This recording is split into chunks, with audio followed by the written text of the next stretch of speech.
자, 그 다음 이상기체의 등온 과정, 알죠? 에서 시스템의 엔트로피는 무조건 어떻게 된다고요? 이거예요. 애널로그 V1에서 V2. 알겠죠? 꼭 기억하세요. 자, 이거 가역, 비가역 관계 있어요? 언제나 이래요? 언제나 이렇다는 걸 명심해야 돼요. 알겠죠? 그래서 클라우지우스 인이퀄러티 때문에 무질서도 구하기 어려운 게 아닌가 싶지만 평형 그 엔트로피가 상태함수이기 때문에 이상기체의 등온 과정이라고 하면 언제나 이 수식으로 무질서도를 계산할 수 있다. 알겠죠? 그 다음 두 번째 변온 과정. 온도가 변한다라고 해봅시다. 그죠? 즉 뭐냐면 원래 가역 과정에서 시스템의 무질서도는 요 수식이잖아요. 근데 첫 번째 조건은 아래쪽에 분모로 들어가 있는 온도가 일정할 때 얘가 상수 취급될 때는 이렇게 계산을 할 수 있다. 이렇게 표현할 수 있다는 얘기예요. 그런데 사실은 여러 과정 속에서 온도가 변할 수도 있잖아요. 시스템의 온도가 변할 수도 있잖아요. 그럴 경우는 얘를 어떻게 처리하냐는 거죠. 자, 그러면 그때는 어떻게 하느냐? 이 수식에서 이 부분 있죠? 저 부분 여기서 Q라고 하는 녀석의 원래 속성이 열이잖아요. 열. 그러면 우리는 열을 어떻게 표현합니까? 중학교 때 배웠죠. 열을 표현하는 가장 기본적인 방식. 온도. 바로 NCDT겠죠.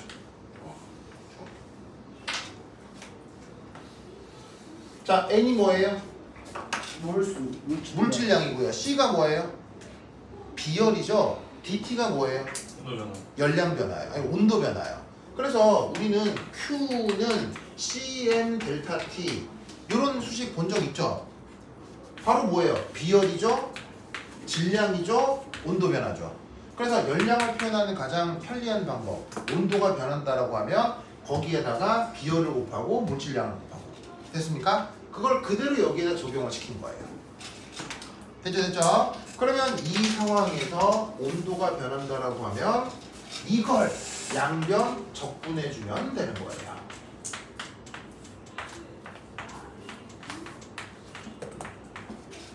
그러면 이때 여기서 물질량하고 비열은 일정한 상수 취급을 한다면 온도를 적분해주면 되는 거죠. 됐습니까? 온도 변화 어디서부터 어디까지? 처음 온도에서 나중 온도. 그럼 이 표현 어떻게 바꿀 수 있겠습니까? NC 로그 T1에서 T2. 아시겠죠? 그래서 온도가 변한다라고 하면 시스템의 무질서도 변화를 이렇게 표현할 수 있습니다. 알겠죠? 자, 그런데 이때 이게 뭐라고 그랬죠? 이게 뭐라고 그랬어요? 비열이라고 했잖아요. 그런데 우리는 비열 몇 가지를 배웠죠? 두 가지. 비열 두 가지를 배웠죠? 무슨 비열, 무슨 비열? 바로 정적 비열, 등압 비열. 무슨 말 되겠어요? 그러면 얘를 어떻게 또 약간 구분할 수 있냐면 두 개로 나누는 거예요. 바로 NCB 로그 T1에서 T2, NCP 로그 T1에서 T2. 즉 온도가 변하는 건 변하는 거지만 이런 식으로 정적 과정인지 이런 식으로 등압 과정인지를 문제에서 제시해 줄 거잖아요. 네. 그걸 보고 지금은 정적 비열을 써야지, 지금은 등압 비열을 써야지를 판단해 주면 된다 이런 얘기죠. 뭔 말인지 아시겠죠? 알겠죠? 자, 그럼 잘 봐요. 사실 우리가 다루는 연력학은 이상기체예요, 이상기체 너머예요. 우리가 다루는 연력학은 이상기체. 사실 이상기체만 다루죠. 네. 이상기체 말고 실제 시스템에 대한 연력학은 상당히 까다롭기 때문에 우리 배우지 않습니다. 알겠죠? 네. 그럼 어차피 우리가 배우는 거는 이상기체인데 그 이상기체가 온도가 안 변한다 라거나 혹은 온도가 변한다거나 라고 구분하면 다른 경우일 수 있어 없어요? 다른 경우일 수 없어요. 온도가 변하거나 온도가 안 변하거나 다른 경우의 수 있어 없어요? 없어요. 없죠. 네. 온도가 안 변하는 것도 아니고 온도가 변하는 것도 아니고 그런 거 있어요. 변하거나 안 변하는 거지. 네. 그럼 이 말은 무슨 말이냐면 첫 번째 경우하고 두 번째 경우가 시스템의 엔트로피를 표현하는 모든 경우의 수라는 거예요. 무슨 말인지 아세요? 즉 시스템의 엔트로피는 이 두 가지 수식으로 다 표현할 수 있어요. 무슨 말인지 알겠죠? 그래서 시스템의 엔트로피는 이 수식에 입각해서 계산하면 되는 거니까 이 두 수식을 외워서 어떻게 가역이 됐건 비가역이 됐건 이 수식들로 전부 다 계산할 수 있어요. 무슨 말인지 알겠죠? 그러니 엔트로피 계산하는 것에 대해서 어려워하지 말란 얘기예요. 이 수식 외워서 대입하면 끝이에요. 그냥 알겠죠? 그러니까 문제를 읽을 때 지금 문제가 등온인가? 지금 문제가 온도가 변하나? 그러면 딱 구분을 한 다음에 그럼 변하긴 변하는데 부피가 일정한가?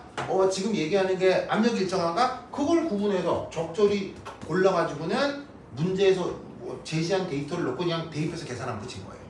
알겠죠? 그래서 시스템의 엔트로피 변화를 구하는 건 요 수식들로 전부 다 구할 수 있다. 그리고 여기에 추가적으로 또 꼭 기억해야 할 거 델타 S 유니브 어떻게 된다고 했죠? 델타 S 유니브 어떻게 된다고 했죠? 델타 S 유니브 어떻게 하면 됐죠? 바로 T분의 Q 서라운딩. 요 수식도 어떻게 해야 되겠어요? 외우면 된다 이런 말이죠. 아시겠습니까? 서라운딩의 엔트로피도 항상 이렇게 계산할 수 있다. 됐죠? 그런데 요 수식은 언제 적용되라는 거라고 했어요? 이 수식은 언제 적용되는 거라고 했어요? 다친데. 이 수식은 언제 적용되는 거라고 했어요? 아까 썼었잖아. 여기 쓴 다음에 여기 단을 썼어. 서라운딩 온도가 일정. 바로 흡열이 됐건 발열이 됐건 온도 변화가 없는 무슨 서라운딩? 거대 서라운딩에 대해서 이 수식을 쓸 수 있다고 했죠? 그러면 우리가 만나게 되는 대부분의 연력학 문제에서는 거대 서라운딩이겠어요? 안 거대 서라운딩이겠어요?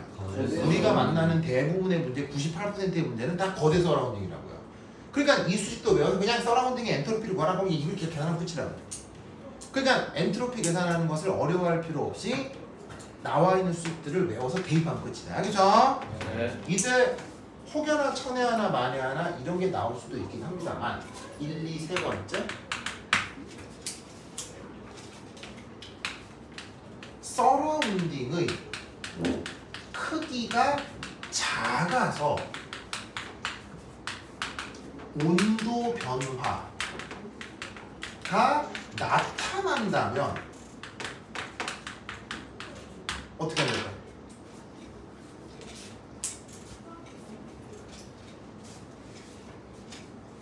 자, 잘 봐요. 서라운딩이 지구쯤 되면 온도가 안 변한다 이렇게 생각할 수 있잖아요. 네. 근데 우연찮게 내가 이게 뭐 예를 들면 어떤 게 있을 수 있냐면 완벽한 장벽을 하나 만드는 거예요. 완벽한 장벽을 만들어서 이 바깥하고는 아무런 교환이 안 되는 특별한 시스템을 만드는 거예요. 그런 다음에 내가 여기까지는 시스템이라고 하고 이렇게 완벽한 장벽을 이렇게 딱 규정을 한 다음에 그 시스템 제외하고 나머지를 서라운딩이라고 해보자 이런 말이지. 근데 이제 물리적 한계 때문에 이게 별로 크지가 않았어. 네. 그래가지고는 여기서 막 흡열 반응, 발열 반응 일어나가지고는 예를 들어서 이제 뭐 시스템에서 서라운딩으로 이압 이렇게 이제 열이 이동했다고 쳐. 그럼 시스템에서 서라운딩으로 열이 이동하는 건 발열이라 그래, 흡열이라 그래? 시스템에서 서라운딩으로 열이 이동해서 이런 걸 발열이라고 해, 흡열이라고 해? 발열이라고 하잖아. 그럼 발열이 되면 시스템에서의 온도 변화나 서라운딩에서의 온도 변화가 일어날 수 있겠지. 예. 무슨 말 알겠어요?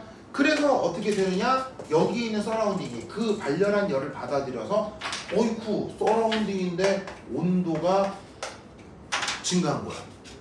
왜? 크기가 별로 안 커서. 무슨 말 알겠어요? 이런 연력학 문제도 있단 말이지. 그럴 경우는 서라운딩의 엔트로피를 어떻게 구하면 될까? 연령. 이때는 이 식을 써 못 써? 못 쓰는 거야. 왜? 거대하지도 않고 온도도 변하니까. 알겠죠? 네. 그러면 어떻게 하면 된다?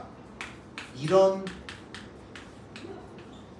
서라운딩은 시스템 2로 가정하는 거예요. 무슨 말인지 아세요?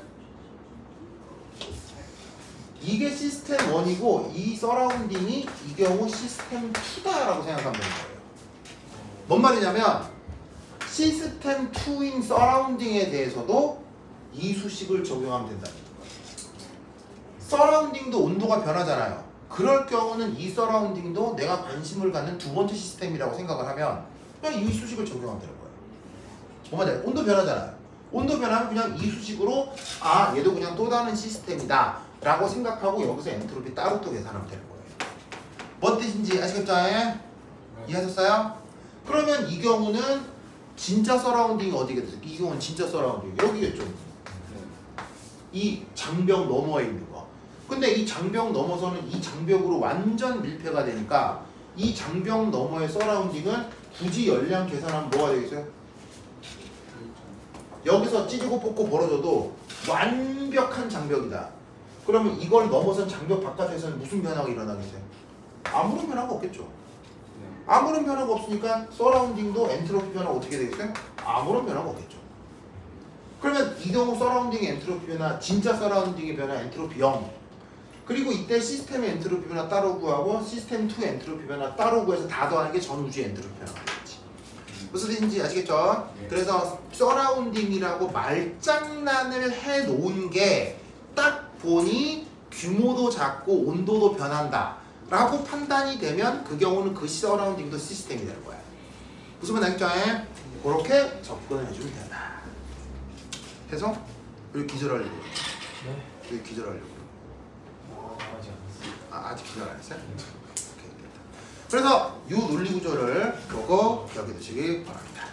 오케이, 됐다. 내일은 뭐 한다고? 했어요. 내일은 산정기 하겠습니다. 내일은 오늘 나눠준 책 들고 오세요. 알겠죠? 네. 오케이, 됐다. 그럼 여기까지. 다음 시간에 만나요. 안녕. 근데 혹시 오늘 나눠주신 책이 엄청 두꺼운 건가요? 어디 뒀던 거지?